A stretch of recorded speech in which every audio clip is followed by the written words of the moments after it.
We are the Care Providers University. For example, the University of Care Providers is our main function is to create products so that people are able to learn about how they can create a healthcare business.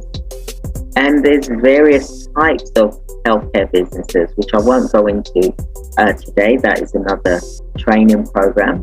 But it's about, learning about how to run a healthcare business, how to set up a healthcare business, how to scale a healthcare business. That is my vision and my mission is to change people's lives, for example. And we've taken on coaches as well to enable us to be able to reach more people. And we are international, we are global.